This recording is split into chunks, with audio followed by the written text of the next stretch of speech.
तो हम फ्लाइट पकड़ के पटना गए।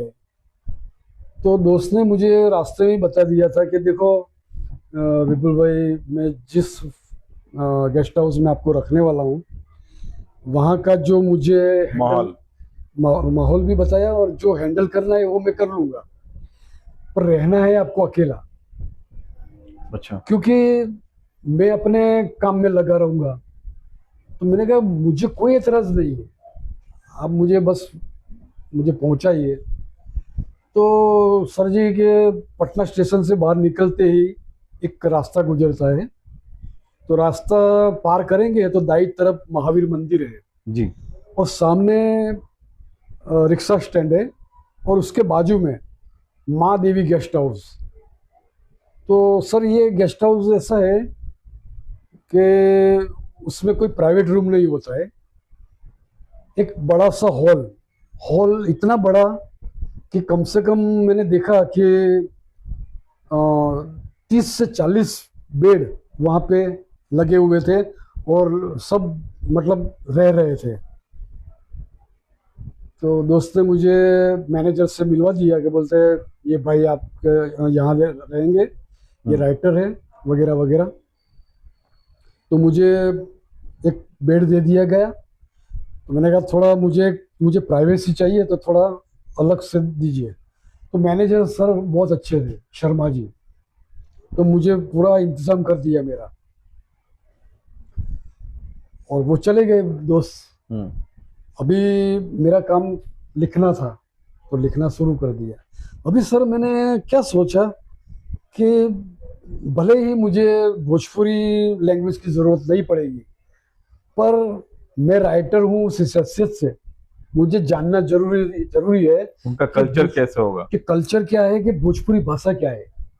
तो उस दिन से लेकर के मैं भोजपुरी अखबार खरीदने लगा, मैगजीन खरीदने लगा। और वक्त ऐसा आया कि मेरा जो बेड था ना, उसमें एक नीचे स्पेस था। तो तो इतने ढेर सारे मैगजीन जमा हो गए, अखबार भी। और भगवान की तो ऐसी मेहरबानी हो गई कि मुझे जो 19-20 आना चाहिए थोड़ा कुछ, तो वो मुझे आ गया भोजपुरी।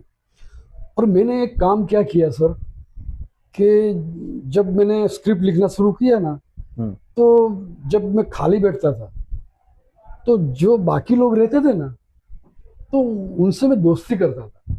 वो सब बिहार के ही थे, और मुझे यकीन मानिए वो लोग देखिए ज़्यादातर बिहार को बदनाम बहुत करते हैं लोग।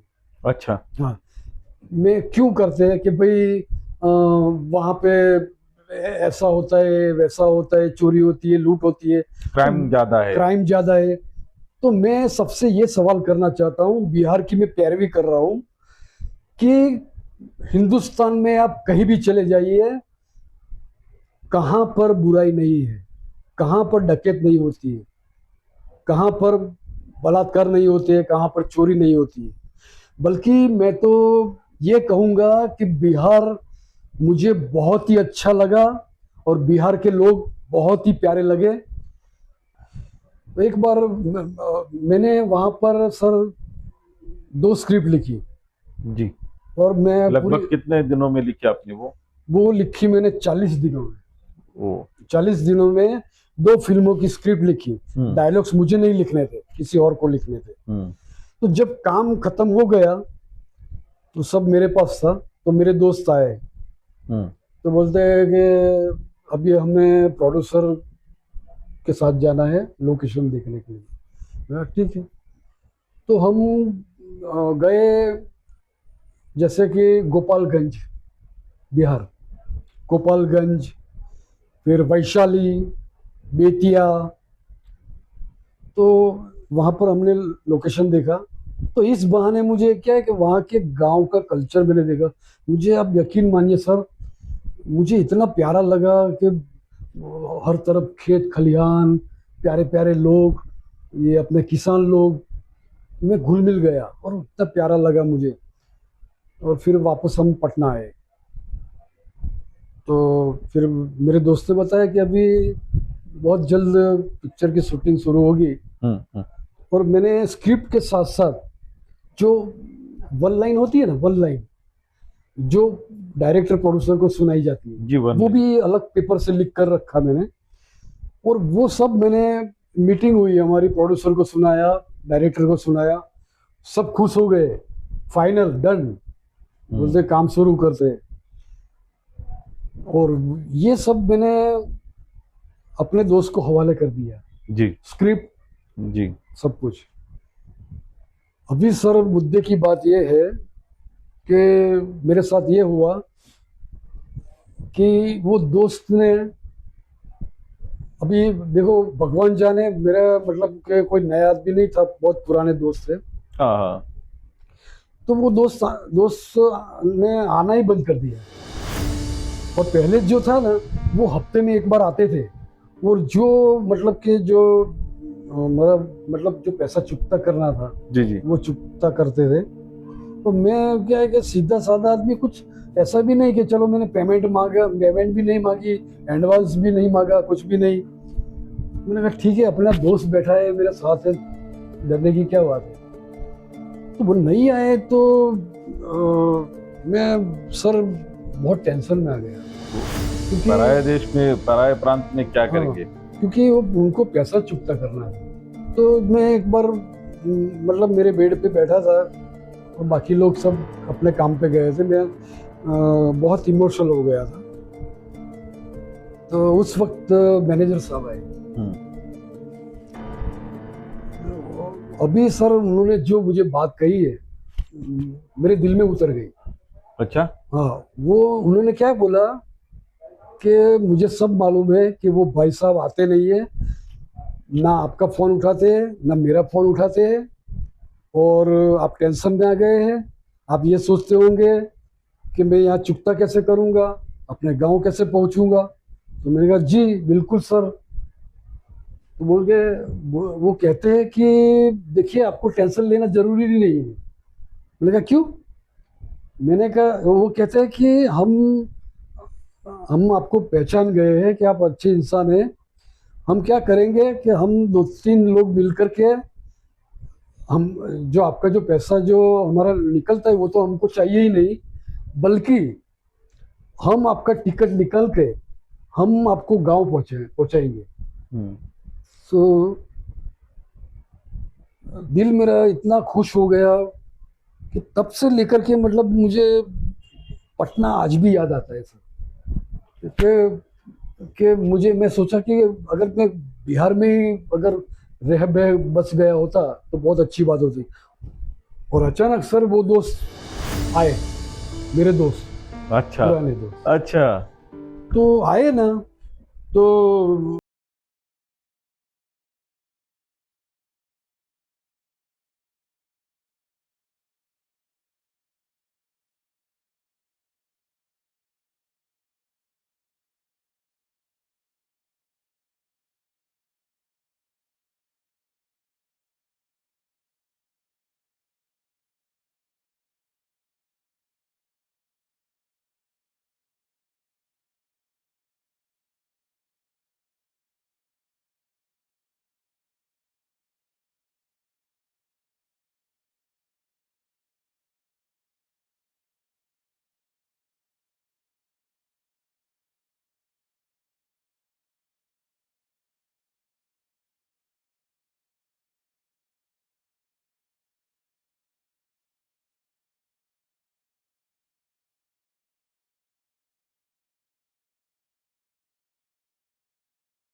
हमको तो मानना था, हमने सुन लिया, उन्होंने पेमेंट दे दिया वहाँ पे, और मैं थोड़ा फ्री हो गया।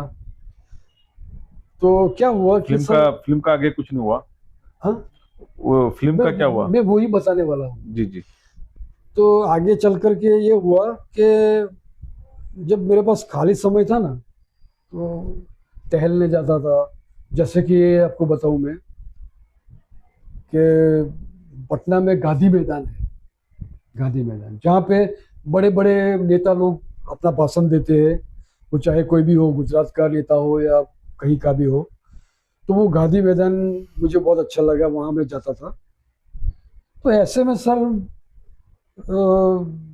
मैंने बिहार पे, मैंने जितना भी कल्चर देखा, मैंने बिहार पे 16 कविता लिखी अरे बाप रे। और एक बुक तैयार किया मैंने। तो कविता इतनी बेहतरीन कविता है कि जिसमें बस बिहार का कल्चर हो, सब कुछ हो। तो मेरा एक दोस्त था गेस्ट हाउस में, वो थोड़ा पहुंचा हुआ था, बोलता है आपको मैं नीतीश कुमार के ऑफिस में लेके जाता हूँ। मैंने कहा क्या बात करते हो, क्यों ले जाओगे, और क्यों ले जाओगे, ये जो आपने कविता लिखी है ऐसे थोड़ी लिखी है आपने, उनको भी तो पता चले कि गुजरात का आदमी कैसा लिखता है बिहार के बारे में। बिल्कुल तो मैंने कहा बिल्कुल। ये तो बहुत अच्छी बात है। तो सर आप यकीन मानिए, हम उनके ऑफिस में गए। तो वहाँ क्या है कि मुलाकात के लिए नाम दर्ज करवाना पड़ता है और वजह बतानी पड़ती है। तो मैं बुक लेकर गया था कि मैडम जी मैं यहाँ पास में ही रहता हूँ, ये मैंने बिहार पे कविताएं लिखी है, तो इसी सिलसिले में मुझे नीतीश जी से बात करनी है। तो उन्होंने थोड़ा पन्ने उलट सुलट करके देखा, तो उनके मन में भी क्या आया, बोलते हैं आपको तारीख दे देती हूँ, आप ये तारीख को आइए, आपको मैं भेंट करवाती हूँ नीतीश कुमार जी से। मैं तो खुश हो गया, फिर मैं गेस्ट हाउस में आया। पर ये पहले का वाक्य है, इसके बीच जो दोस्त ने जो किया मेरे साथ, वो दरमियान हुआ था, तो उसी से मैं टूट गया। तो दोस्त ने क्या किया, अभी देखिए आप, दोस्त ने जो आया मिला, सब हो गया, वो डायरेक्ट मतलब गुजरात का टिकट लेकर ही आए मेरे पास। अच्छा। तो मैं तो सोच में पड़ गया। तो मैं कहा टिकट क्यों, तो मैं कहा अच्छी बात है कि भाई मुझे जाना है, मुझे भी कहाँ तक रहूँगा मैं। तो बोलते कि ऐसा नहीं है भाई बुलबुलाई, कि जो फिल्म है ना उसका सब हो गया है, पर अभी फाइनेंस का कुछ प्रॉब्लम है, तो वो अटक गया है, तो वो बाद में करेंगे। तो एक काम करते हैं कि अभी मुझे उनका उनका भी कहीं घर था, वो मुझे बता नहीं रहे थे, वो मेरे दोस्त, और उनका काफ़ी सामान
और बाद में कहते हैं कि भाई आपको 50% आपको पैसा निकलना पड़ेगा।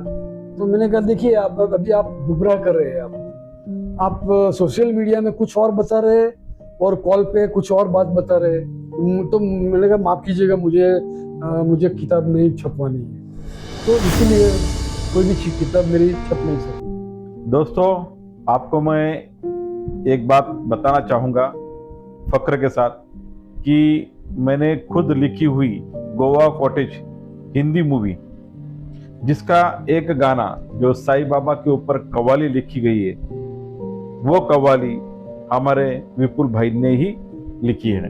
बहुत ही उम्दा लिखी हुई है। तो विपुल भाई, मेरा अगला सवाल आपसे ये रहेगा कि आपको इस पूरे सफर में कुछ अच्छे अनुभव रहे, कुछ बुरे अनुभव भी रहे, तो इस दरमियान ऐसा कोई वाक्य या अनुभव है जो आप लोगों को साझा करना चाहोगे? देखिए, अच्छे बुरे तो हर जगह पे मिलते ही है। अच्छा तो मतलब बम्बई में मैंने जो भी छोटे बड़े काम किए वही मेरा प्लस पॉइंट था। पर जो आप अच्छे लोगों की बात करते हैं तो मैं उसके बारे में कहना चाहूँगा कि एक म्यूजिक डायरेक्टर है राजेश रोशन जी, तो उनकी रिकॉर्डिंग पे मैं काफ़ी मौजूद रहता था। फिर अपना दिलीप सेन जी, तो हालांकि उनके साथ कोई काम नहीं हुआ है मेरा, पर उन्होंने जो मुझ पे तवज्जो दी, अब बात समझिएगा, और जो मुझे उम्मीद दी कि भाई भगवान ने चाहा तो आज नहीं तो कल हम आपके साथ काम करेंगे, तो ये उम्मीद जगाई। हाँ, उम्मीद जगाई, तो ये मेरे लिए बड़ी बात थी। तो ये थे विपुल व्यास जी। इनका सफर आपने सुना, इनका संघर्ष आपने देखा। तो ऐसे ही अनमोल रत्नों से हम बात करेंगे आगे भी। विपुल जी, मैं आपको ये पूछना चाहूंगा कि आपको हमारे तनुश्री मूवीज प्रस्तुत टी विथ स्टार्स इस प्रोग्राम में आकर कैसे लगा? देखिए, सच कहिए तो बहुत अच्छा लगा मुझे। और वैसे आपसे तो मुलाकात हो ही चुकी है। ये अपने बालेराव जी बहुत ही उम्दा इंसान है। उनसे मेरी मुलाकात हुई थी बड़ौदा में, मतलब कि हम कॉल पे बात करते थे। उनको उनकी पिक्चर गोवा कॉटेज, उनके लिए गाना लिखना था, और उन्होंने बताया था खुद कि भाई आपसे पहले हम 4-5 राइटर से लिखवा चुके हैं। पर मुझे खुशी किस बात की है मैं आपको बताता हूँ कि जो कुछ भी उनसे मिलाया, मुलाकात करवाई, मैं आज यहाँ पर हूँ, वो सिर्फ साईं बाबा की वजह से। जी बिल्कुल। मुझे खास तौर पे खुशी इस बात की होती है कि साईं बाबा ने चक्कर चलाया, भालेराव जी से मिलवाया, भालेराव जी की मूवी मुझे दिलवाई, उनके लिए मैंने कव्वाली लिखी, उनको कंपोज किया, ये मेरे लिए सबसे बड़ी बात है। और उसके बाद में फिर आपके स्टूडियो में आया, तो मैंने ये सब देख रहा हूँ, और आप सब आप बता चुके हैं कि आप अब तक इतने लोगों के इंटरव्यू ले चुके हैं। तो सच मानिए मैं सर आप बहुत अच्छा काम करते हैं। तो मैं भी दर्शकों को ये कहना चाहूँगा कि ये भालेराव जी का बैनर जो है वो बहुत अच्छा है, और प्लेटफॉर्म ऐसा है कि अगर आप आते हैं, अपना हुनर दिखाते हैं, उनका काम है सपोर्ट देना, तो आप यकीन मानिए कि आप चाहे राइटर हो या कंपोजर हो, कलाकार हो या सपोर्टिंग एक्टर हो, तो यहाँ आकर के आप कुछ ना कुछ बनकर ही जाएंगे, ये मेरा पूरा विश्वास है। जी बिल्कुल व्यास जी, हमारा कार्यक्रम का मकसद ही यही है, और मेरा खुद का भी मोटो यही है कि भाई इस कार्यक्रम के जरिए सभी लोग इकट्ठा हो जाए, उनको मैं एक साथ जोड़ लूं, और फिर मैं कुछ अच्छे नए फिल्में बनाऊं। तो इसी प्रोग्राम के सहारे मुझे अच्छे राइटर मिलेंगे, आप जैसे लिरिक्स राइटर मिलेंगे, एक्टर मिलेंगे, को एक्ट्रेस मिलेंगे, एडिटर मिलेंगे, म्यूजिक डायरेक्टर मिलेंगे, ये सभी इसी प्लेटफॉर्म के जरिए मिलेंगे। तो ये थे हमारे विपुल व्यास जी। आपने हमारा जो निमंत्रण स्वीकार किया और इस कार्यक्रम में आए, आपका अनमोल समय दिया, इसके लिए मैं आपका आभारी हूँ। तो दोस्तों, ऐसे ही अनमोल रत्नों से हम अगले एपिसोड में मिलेंगे, नए नए लोगों से बात करेंगे, नए नए लोगों से जुड़ेंगे। आप बने रहिए इस YouTube चैनल पे। अगले एपिसोड में फिर मिलते हैं। तब तक के लिए मैं राज भल्लाराव आपसे विदा चाहता हूँ। धन्यवाद। Thank you sir. सर, आप हमारे प्रोग्राम में आए, इसके लिए हमारी तरफ से एक छोटा सा सत्कार किया जाता है।